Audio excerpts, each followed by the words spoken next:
Okay, welcome back to the UK Thrashers radio show. This week in the show we are joined by Mosh in the Roof on contributors, Tortured Demon. This is their first single from their new album. This is Cold Blood.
Okay, next up, formed in the desolate wastelands of Cumbria, this is Selfless by Repulsive Vision.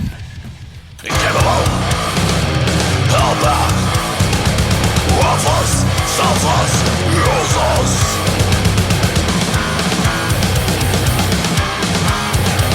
Floating as human study. Can't even tell if I'm alive anymore.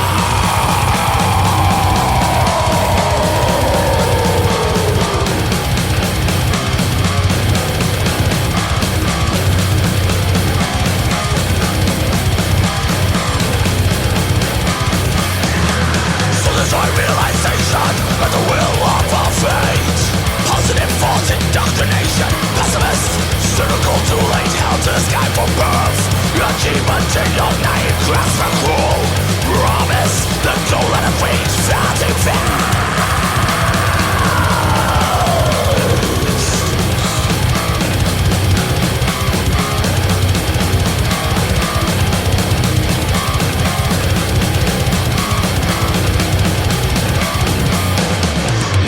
Optimism, powerful beyond response. Conditioned and deceived, the performance. Prolonged decades of submission, our real selves enthroned. Mindless optimism, powerful beyond response.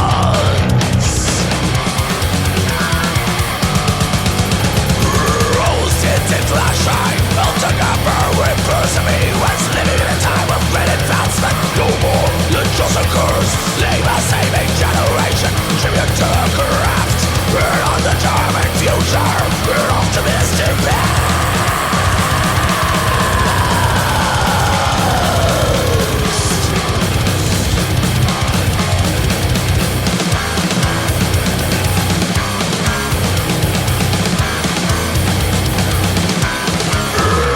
Mindless optimism, powerful beyond response. Conditioned and deceived, the performance. Prolonged decades of submission, our real selves enthroned. Mindless optimism, powerful beyond response.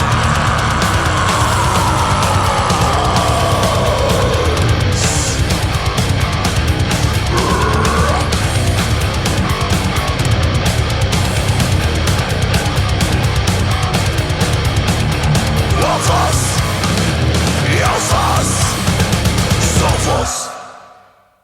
Okay, next up we have a young band from Los Angeles. This is Diabology. This is from their new album Nobody Believes Me, and this is called Deicide.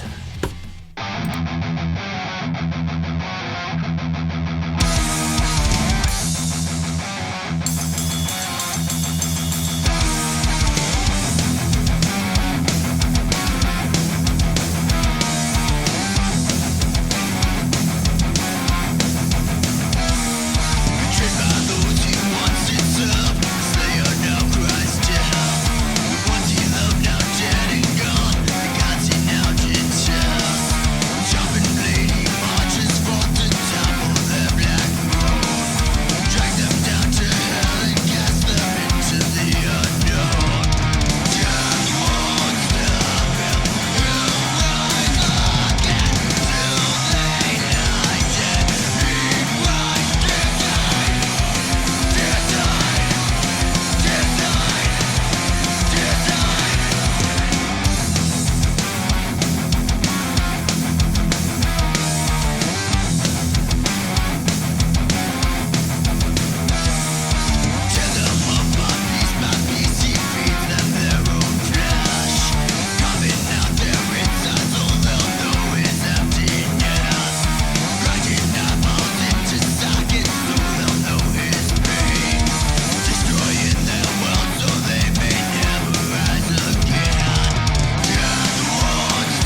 Okay, next up is our interview for the week from the hotbed of UK metal, the 0161. This is Oldham's Tortured Demon. Okay, this week in the virtual studio, we have got Oldham's Tortured Demon. Welcome to the show, guys. Hiya. Thanks for having us. No worries. Do you want to go around and introduce yourselves and what you do in the band? I'm Jacob. I play guitar and I sing. I'm Joe, and I play drums. I'm Freddie. I play bass and I do a bit of singing. So how long have you been together as a band? I'd say properly about 18 months, but like sort of just like messing around before that, just like jamming and what have you. But like seriously, like 18 months with like, I'd say like we've been going properly just over a year as our current lineup, but with like our old singer just messing about a bit longer. Yeah. So where did you guys all meet? Are you kind of college, school together, or how? Yeah. We all met at school. So Jacob and Freddie are in the same year, and I was 2 years above, but I've obviously just left. But yeah, me and him are brothers. So. Yeah. So it was. Okay. I hadn't even picked up on that. That was. Yeah.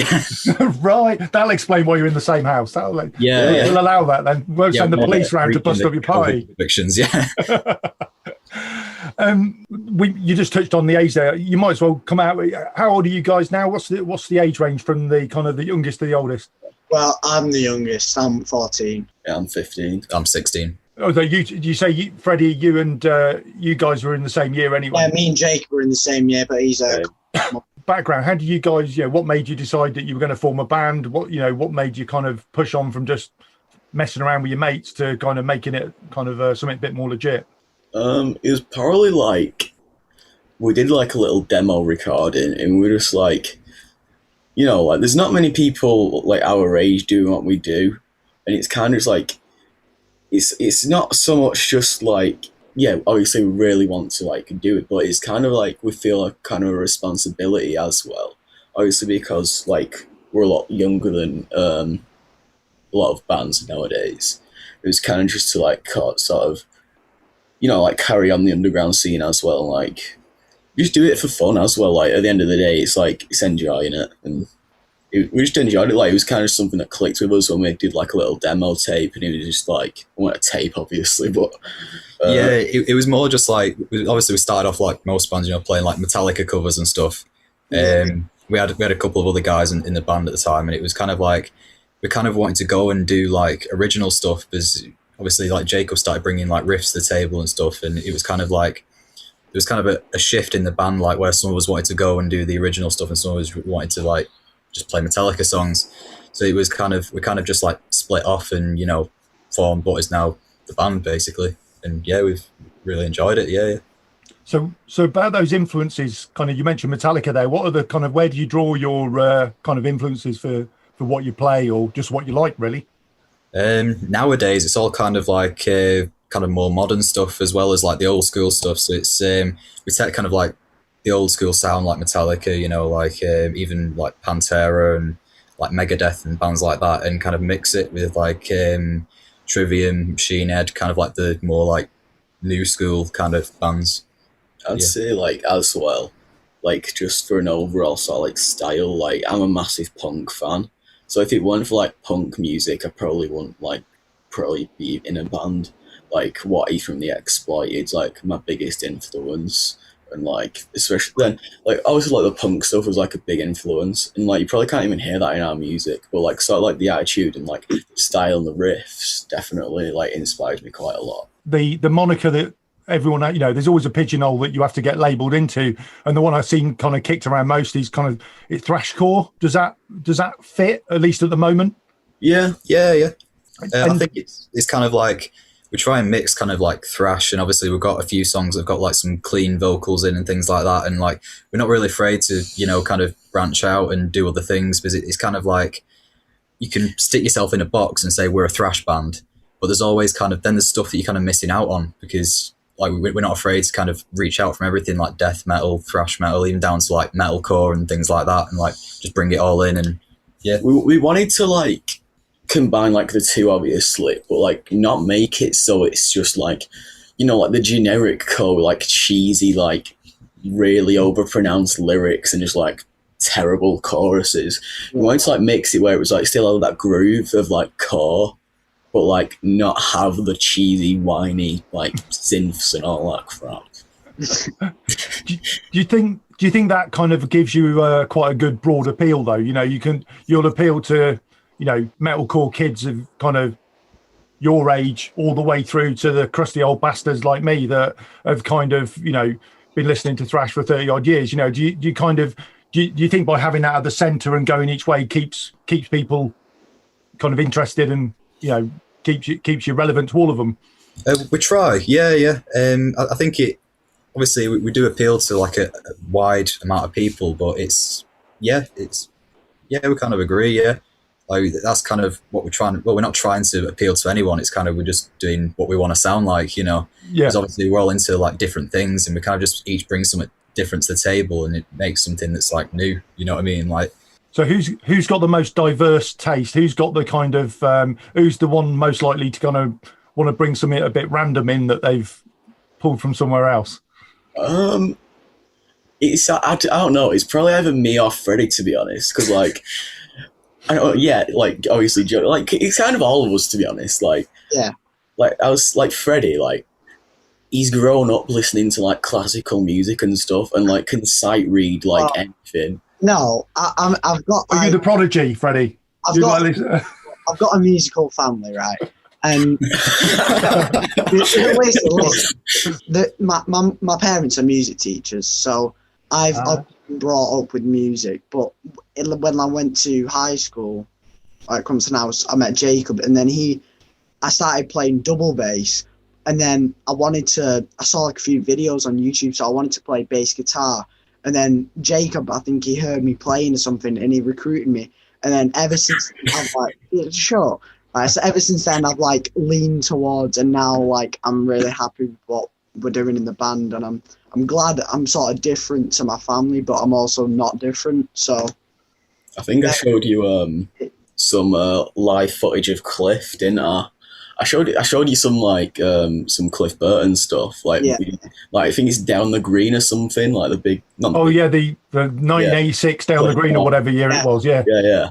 Like I think I showed him that, and he was just like, damn. I just loved it, and then like the band just like it's kind of changed me, but it's a good change. I'm really happy about it, and my parents love that I'm in a band, and they're dead happy for me, and Yeah. What about you? You know, what about you two? We kind of Joe, have you kind of you led your brother down this darkened path, or you know what's the family background? Are your parents metalheads, or are they, music? My dad's like he was listening to all like from Motorhead's like the number one. Like I don't care what new bands come, Motorhead will still be like the top. Motorhead, Pantera, all that lot. You know what I mean? And like. So I sort of like grew up on that, but also like I was kind of brought into like a lot of the punk stuff because I don't know, I just sort of like that sound. And then Joseph, what Joe did, he got like Guitar Hero. It sounds like really cliche, but he got like the new Guitar Hero, and there's like a lot of modern metal on that, and like he got into that. And then he showed me all like Trivium and Killswitch and all that, and I sort of like. I liked it. Like I liked it a lot. Killswitch and Engage are my favourite bands. But then I liked like the rawer sound, like the more old school sound. So I started checking out stuff like Death and like a lot of crossover stuff like Toxic Holocaust, Municipal Waste. And then probably like my favourite band that I've like that's in between, like it's not core, but it's like old school metal, but it's kind of modern sounding. It's like Sepultura, like my favourite band.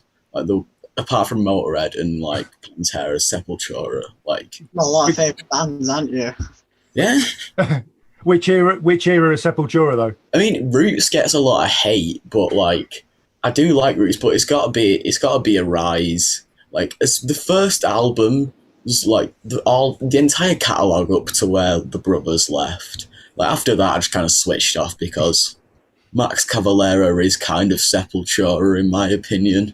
Yeah. Like especially we saw Cavalera Conspiracy last year. It'd be 2019 now, and like you could just tell like what we seen what like was Sepultura. Like, well, going back to like your question of like how we started, me and Jacob have been jamming like pretty much all our lives. Like, I think I got my first guitar for my 6th birthday, I think, and originally I started on that, and then our dad got us like a second-hand drum kit. I think when we were about 8, we like came down one morning, it was there, sat waiting for us, and he was setting it up, and like I can still remember like that excitement. Like when we first saw it, we were like, right, we got to decide who's doing what now. And initially, like I stayed on guitar, he did drums. I think he was like 4 or 5 at the time. And then I realised I was shit. Yeah, so then we kind of like naturally because yeah, because I got to like the age where you can start doing music lessons in school, and they didn't do guitar lessons. I think I was about 8 possibly. So I started doing drum lessons. Then I kind of went to the drums, and he picked up the guitar, and it's kind of been like that ever since. We did like we used to write songs even then. We did like little like tape recordings and things like on like cassettes and things like that. I've still got them. They don't sound very good, but yeah. There's a riff in there somewhere to reuse in the future. Yeah. New album comes out 2 weeks on Friday, I think. 2 weeks Friday, yeah. Possibly, yeah. Kind of. Do you want to tell us about it? Where did the songs come from, and kind of the themes of those songs on the album? Like we went into it with a mentality like we didn't want to just stick to like one thing. We wanted it to be like an album. Like we wanted it to be an album, obviously. So like there's a lot of like different style of songs in there. Like you just got your pure thrash ones that are just like full on like to the floor, just like going for it. You got some like obviously like there's some core influences. Like we've like got a lot of breakdowns. And like we've combined the two together in a lot of the songs on there as well. And then on a few of the tracks, actually like hardcore, like a lot of that just like straight up like chugging, slow chugs. Just like kind of just mixed all them 3 genres together and like piled it into one thing, if that makes sense. Yeah, there's a lot of like, we tried to make it so each track was like they work together, but each trunk song's different. So like Cold Blood is different from A Knee to the Face, like the 2 that we've released so far. But neither of them kind of like step into the full, like, we want it to be a progression. So when the album comes out, we think people will be in for a surprise in terms of like the amount of kind of thrash that we've dived into. But it's, which kind of tried to limit it on the 2 that we've got out at the minute. But we're really looking forward to releasing it and seeing what people think. Yeah. Is that the balance? Because obviously you want the singles to give an impression of what's going to be in there, so people get interested and want the whole album. But in the same light, you don't want to release your 2 best songs and then them go, well, yeah, they teased us in with the best album, the best 2, and kind of the rest was filler. Was there quite a lot of kind of thought process that went into deciding those 2? Yeah, it was more kind of like we thought that those 2 were the ones that were kind of the hardest hitting. Like there's a lot of like technical things and catchy songs on there. We thought that those 2 were the ones that we thought, not the best songs, because obviously we want to keep the best songs, as you said, until the album comes out, but they're the ones that we kind of thought are kind of like middle of the road. They kind of encompass quite a lot of what we're kind of covering on the album. And so we just thought they'd kind of spark enough interest, but we want to kind of see when the album comes out what people really think of the full thing. Yeah. And they've both been received pretty well, haven't they? They from everything, everywhere I've seen it, they've had, at worst, it's okay. I'll wait to see what the rest of the album's like. But most people have been, pretty positive. Yeah, thanks. Yeah. Thank you. Thanks. Yeah, we're really happy with how they've been received, and like, we really hope that people like the album as well. Like, we really enjoyed making it and everything. Obviously, a lot of people have like helped us along the way. We're part of like the thrash scene. Like, I know Kieran from Ash and Crown even like did the artwork for us and everything, and it's really looking forward to it. And you've given, I know you gave Carl and Robbie A Knee to the Face for the podcast, their podcast for Thrash Metal Club, and which is a good testing ground, because you got again another load of old bastards in there, but then a few youngsters as well. So it's a good testing point for kind of see how general reception's going to be.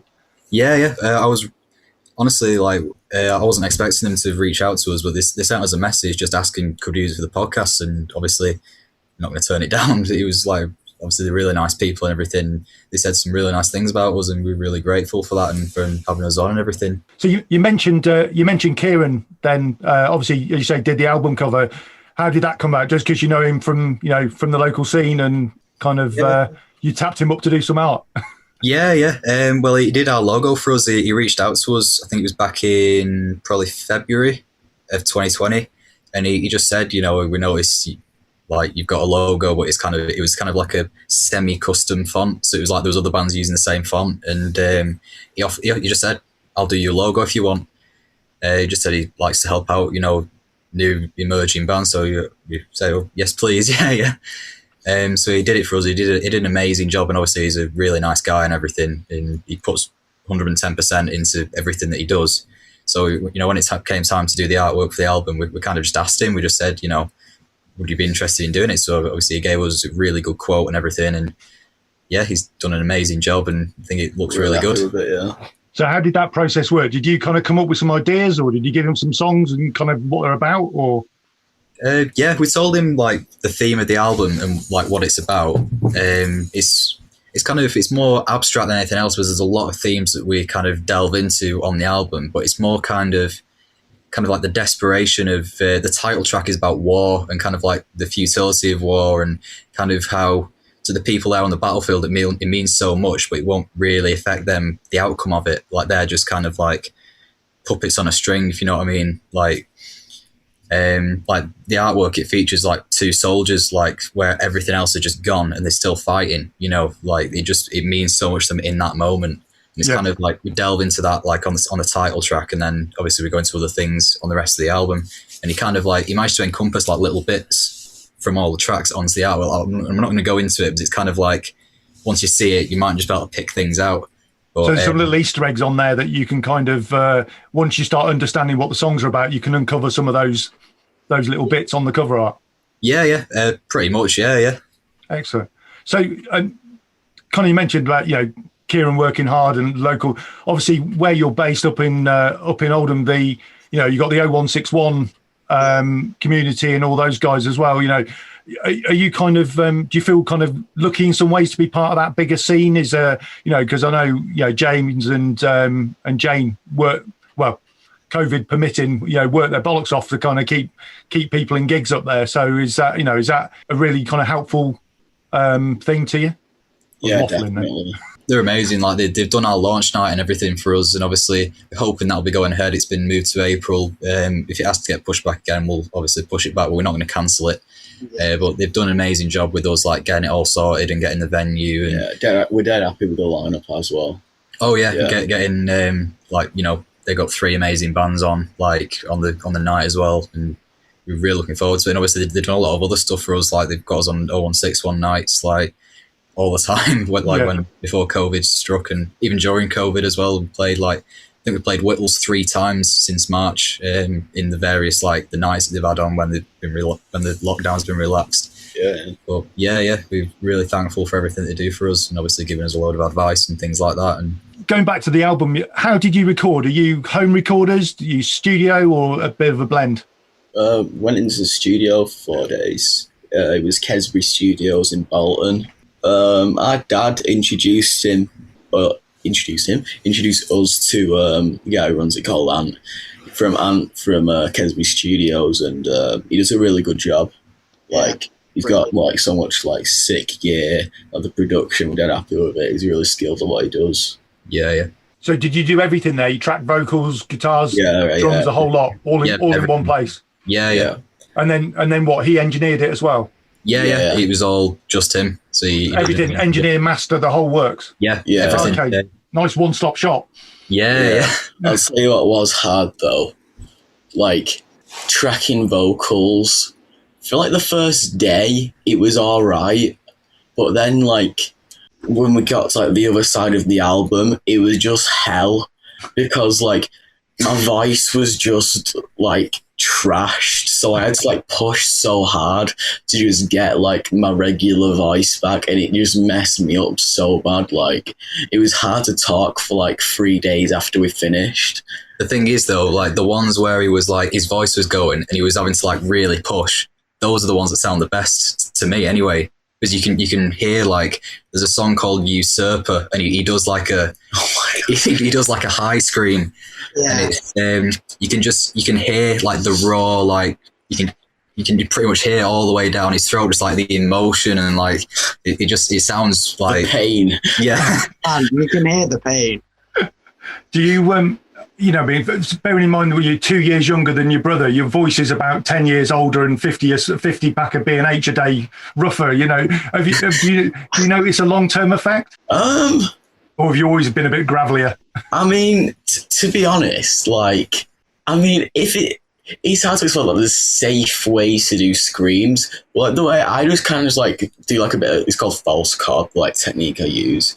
I use false chord, but I basically just like push it as like far as I can go. So basically it's kind of like Rob Dukes' style of singing. Like he uses a bit of false chord, but also like pushes really hard to get like that gritty, like sort of like growl or whatever. That's kind of what I do, but like a bit more guttural.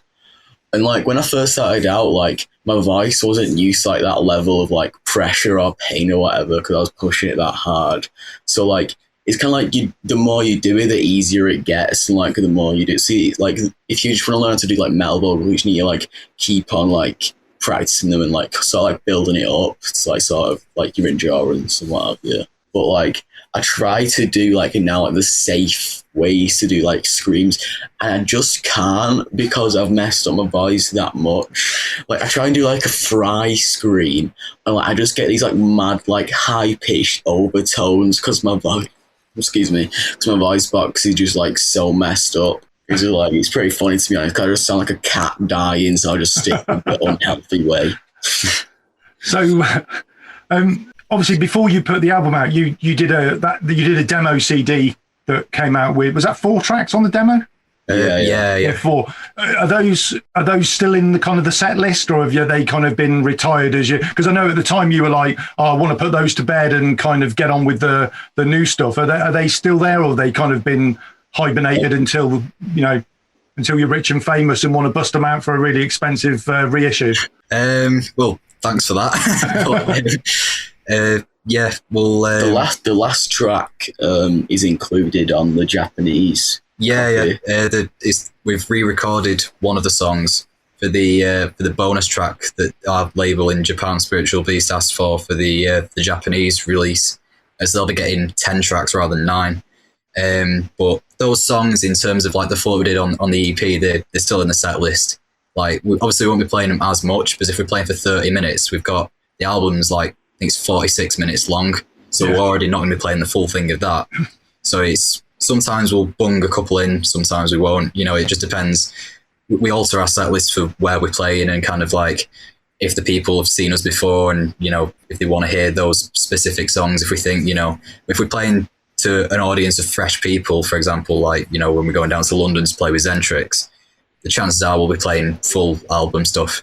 So you just touched on it there. The obviously you've been picked up on an Asian label. How did that all come about? Is it you've got no other label? You've just gone straight into being big in Japan? Yeah, thanks. It's quite a shock, to be honest, because I couldn't really believe it, because they actually approached us, didn't they? Yeah, just had an email one day. They just introduced themselves, said that, they've seen on social media we've got an album coming out. They just said they'd love to hear it and see what they think. So I sent it over to them, and then in a couple of days they said they'd listened to it, and Universal, who kind of run the distribution, listened to it, and they said they love it and they want to put it out. So we were amazed, like we never expected to get anything like that. But yeah, especially on the back of your first, which I guess you were just planning to release it via Bandcamp or Big Cartel or whatever, with a load of CDs made at a local reproduction company. Yeah. Obviously that's still what we're doing over here. Yeah. And, at the moment. Yeah. Hopefully. Thanks. But yeah, obviously it works well for us, because it means we can kind of handle everything ourselves. But obviously over there, like really good, because we just give them kind of like the green light, and they're handling manufacturing and everything like that. So it's it's really good. They're doing a really good job. Yeah, and definitely, I know you mentioned then, obviously you got 2 dates with Zentrix. Whenever I think I got my 2 tickets reallocated for early 22 now, aren't they? But I know Zentrix have got a really big following in Japan. They've kind of so maybe they'll take you with you next time. That'll be a nice little. That'd be brilliant. just tell them. Just drop it into conversation. Yeah. Well, we're on the same label, so who knows? Is that their Japanese label as well? Yeah. Okay. So, kind of same question really about those gigs. How did the Zentrix guys kind of end up hooking you up onto those, or was that through booking agents? Yeah, it was through their agent. Like when they announced the dates, I sent over. We had obviously the demo that we had at the time. We had a demo single. We had a couple of like live shots from, I think it was March.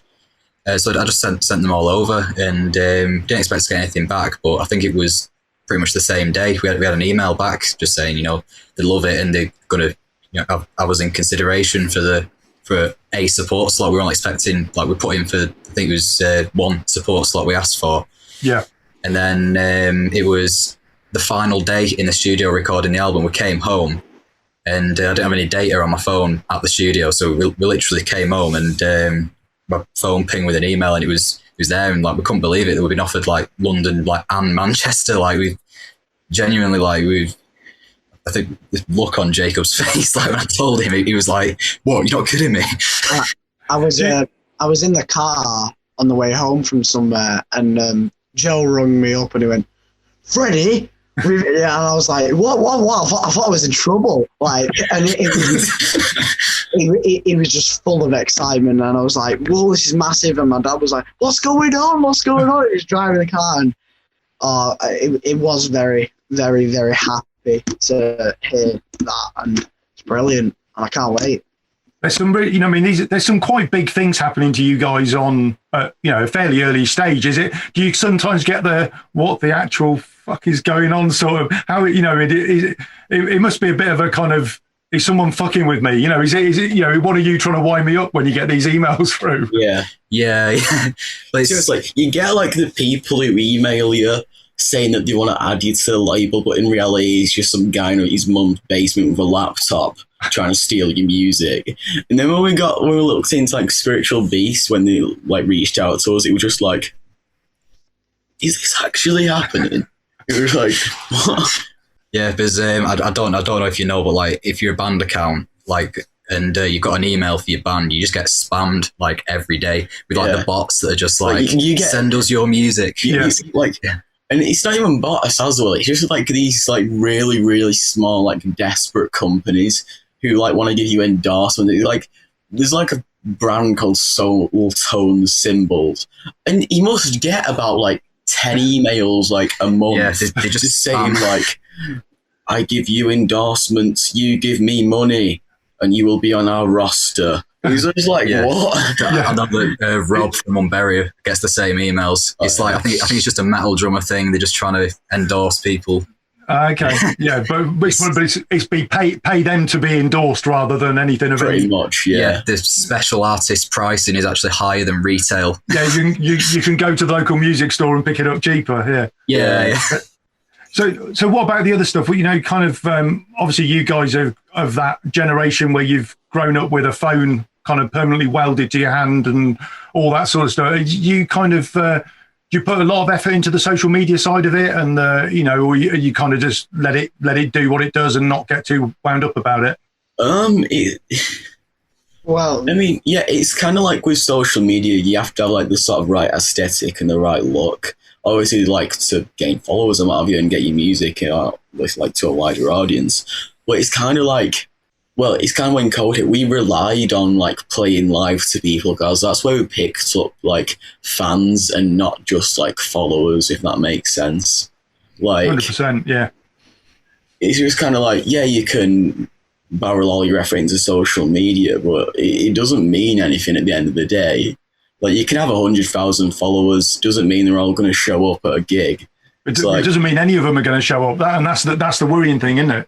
Your place of work where you want fans is when you're at a gig, and that, it might be in your home turf in Oldham, or it might be on tour with Zentrix, and hopefully you'll come back from that and you'll get like loads of new followers because people, search for you, have never heard of you because they people who are not really into thrash anymore, but still know Zentrix or, you know, all that sort of stuff. But, you know, followers who are fans who will turn up is probably more important than having 10,000 followers that never show anywhere or never buy gear. Or... It's kind of like we're really, really surprised because, like, before lockdown, it was kind of like, I mean, yeah, due to lockdown, we've, like, wrote an album and really, really happy with it. But it's kind of like we're really surprised when we got, like, the Zentrix opportunities and, like when Spiritual Beast messaged us because, like, we haven't done any gigs in, like, 10 months. Well, proper, like, non-socially distanced gigs, but And, like, to go from, like, a full-on pandemic, like, not even rehearsing for, like, 6 months, that while, like, through that, we got signed, and, well, signed in quotation marks, in halfway across the world. Like, that's mad to me. Like, I still don't understand it. Like, and, like, the Zentrix are, like, considering, like, the whole industry's basically been shut down because of COVID and what have you. It's just like, I don't know, I'm kind of like really proud of ourselves for what we've done, especially given the situation. And like, yeah, like it was just really surprising because like we like relied on gigging to like gain our followers and like sort of get people's attention, if that makes sense. Yeah, it's one of them. It's with not having the gigs to be able to go out and play. We have relied on social media more. Yeah, and obviously. People have been picking up on it, like obviously Spiritual Beast said they saw our pages and they saw we've got an album out and I think they heard some of our music on streaming sites and things and said they were interested. And, you know, we're really thankful that we've got people that are, you know, they're like still following us even though we're not out gigging. And like, again, we're really thankful for all those people that are like genuinely into us and want to like see us and help us out. And it's honestly, we wouldn't be here without them. So it really means a lot to us. Yeah, no. So, you know, obviously this last 12 months nearly now has been pretty crap for all bands, but what do you think about the scene in general at the moment? You know, do you think there's a lot of good bands out there in the UK? Oh, yeah, definitely. Yeah. Like, especially like the 016 scene. Like, there's such a good range of like bands. You've got like full on thrash, and you've got like some really good like slam and beat down and all that. Like, so like just like if you go to like the Metal to the Masses nights, like, well, obviously not doing them anymore, but like before lockdown they were doing them. Like, it was just like the best like gigs ever because there's such a wide range, and the 016 scene is just so good. Like, especially like across the entire spectrum of metal. Like, you could turn up and listen to death metal, thrash, like everything, hardcore, prog, yeah.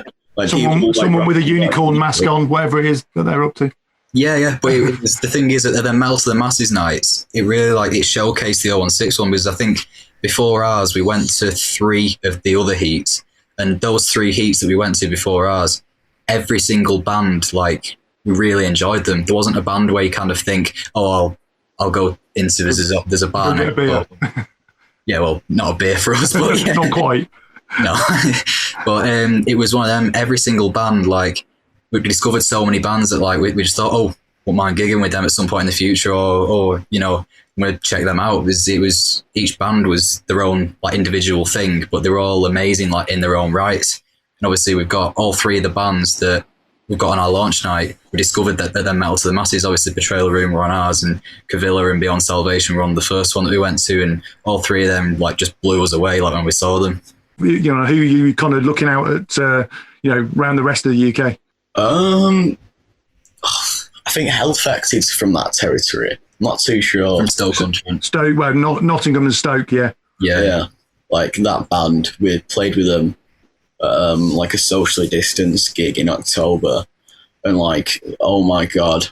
Like, if you want to see a thrash band that's underground, Beyond Salvation, Unburial and Hellfected, like they're kind of like just like I can't describe like how good them 3 bands are. Like, especially like I haven't seen Unburial live, but like Beyond Salvation, Hellfected, it's just like brutal. Like, it's like they should be 10 times bigger than they are because like especially live, like Hellfected just blew me away. Like, it's insane. Like, Hellfected is amazing live, 100%. Yeah. another band that have been like supporting us from like elsewhere. Thrasherwolf have been being really nice with us recently, and like we just got to know those guys. And obviously, watch out for Daniel. He'll want you to put a wolf costume on. You don't want to get caught down. But he's been he's a good lad. Yeah, he's such a nice guy, and he's been like giving us shout outs and stuff. And honestly, we really appreciate it. Like to have people like that who like want to shout us out, want to support us, and obviously make sure that when we can, we'll give them some support back. But yeah. So what about worldwide? What kind of bands are you listening to? Kind of other than the obvious kind of old school ones. What else is out there that you're kind of into at the minute? Right now, for me, like a lot of Children of Bodom, because like the guitarist and vocalist Alexi Leo died, unfortunately. And like they're one of the like bands that help me gain like the more modern sound, and like he's just like an insane guitarist. Like there's no one who plays like him. Like it's neoclassical, but it's not like guitar at nerd height. Like but it's like it is like really good. Like he took like neoclassical guitar playing and like made it like metal as anything, and like it's just something like I can like really appreciate and sort of look up to, like, and just his music and what he does is just insane. Yeah, I'd say like in terms of like the core influence, like I listen to a lot of like Killswitch Engage and like Trivium and things like that, and like that kind of like I kind of bring that kind of flavor into the band. And obviously Jacob brings like the punk, and like Freddie brings some of like the like deathcore and like thrash and stuff like that, and we kind of like blend it all together. What about you, Freddie? What are the bands are you listening to at the minute? Well, my favourite at the moment, like obviously I listen to like old school metal. I like Drowning Pool. They're one of my favourites, like up there, very good. Lamb of God, they're one. Trivium. I listen to like these guys have influenced me to like other bands, and I listen to whatever really. But mainly Trivium's probably my favourite band. Right, so back on the album, what's all the details? How do people, release dates, title, where people can get it from, all that? Here's a chance to kind of pimp yourselves out to the world. Yeah, right. It's out on the 5th of February. It's 2 weeks on Friday, providing this goes out. It might be a week on Friday. Yeah. And yeah, people can get it from our Big Cartel page, which is tortureddemon.bigcartel.com, which is the same as most bands, to be honest. And we've also got. If you're from Japan, you can probably get it in a record shop. Yeah, it's in Japan. It's in like Tower Records and HMV and places like that, and also Spiritual Beast web store. But on our Big Cartel, we've got shirts, hoodies, bundles, patches, CDs. We've got like a wide range of merch and different options for people, and obviously it will be available on like the streaming services as well. So it'll be on our Spotify, Apple, Amazon, Google, YouTube, etc. All that. Yep. So how's pre-sales going? You kind of feeling comfortable with how many CDs you're gonna have left under your bed by the end of it, or you kind of like it's done really well. Like I think we're sending like a few copies over to the US. Like that's pretty. I don't know. I can't really wrap my head around that. Like it just seems a bit like unreal. You're on a record label in Japan. Why posting a couple of CDs to America is no big deal anymore? I don't know. I'm not mature enough for this yet. But yeah, we've got the initial like the box of CDs that we ordered, and we thought that'll probably be enough. But we've nearly sold out of them now, and you'll know if you got one of them because there's a slight misprint on the spine of the CD. I saw you put that on your social the other day that there's a spelling mistake on the. It says a torrid demon. But yeah, just in translation, I think. If anything, it'll just mean that you'll know if you've got one of the first however many copies. Again, that's one of those things that in years to come, people, people will be going on to Discogs trying to buy that original one with the spelling mistake, and it'll be like worth, 10 times, but it's like the first Mayhem EP that turned out pink instead of red or whatever it was. That's worth, £1,000 a copy instead of the 20 quid all the other versions are worth. Well, thanks. Yeah. Hopefully. You can live in hope. You won't get any of that money. It'll be all those people that bought the first CDs that have been minted down there. Collectors on eBay. Yeah. That's it. It's going into my retirement fund. Yeah. So what about everywhere else? We touched on your social. What's all your social channels so people can go and give you a follow and kind of keep an eye on the band? Our Instagram is just Tortured Demon, no capitals, no spaces. Our Facebook is Tortured Demon, but the O's are zeros. And then the Twitter is Tortured Demon UK. Guys, on that note, thanks for joining us. Good luck with the release. We've really enjoyed it. Asa's just finishing off the review, so hopefully by the time we post this, that will go up online. Oh, thanks very much. Thanks. And we'll see you in the 0161 or somewhere else in the country very soon. Thank you. Sweet. Thanks a lot for having us. We really hope so. No worries. Cheers, guys. Thanks a lot. See you. Bye. Okay, that was Tortured Demon. Their new album, In Desperation's Grip, is due out next Friday. It's the second of their singles from that album. This is A Knee to the Face of Corruption.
Okay, next up, taken from their 2020 We Are Revolution album. This is our mates Thrasherwolf, and this is The Ruin.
The heartless bear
hole I've dug.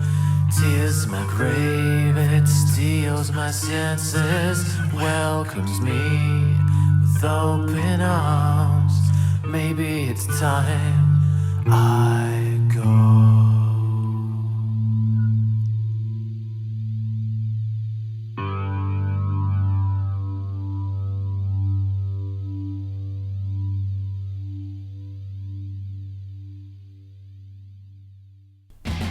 Okay, the last track of the episode. This is a band that joined us on the show the other week. This is Trapped in Purgatory, taken from their new album, A Damned Nation, that comes out today. This is Out of the Fire and Into the Pit.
Okay, next week's show we've got another Bristol band. It's Detritus, and they've come back after a nearly 30-year break with a new album that's due out in February.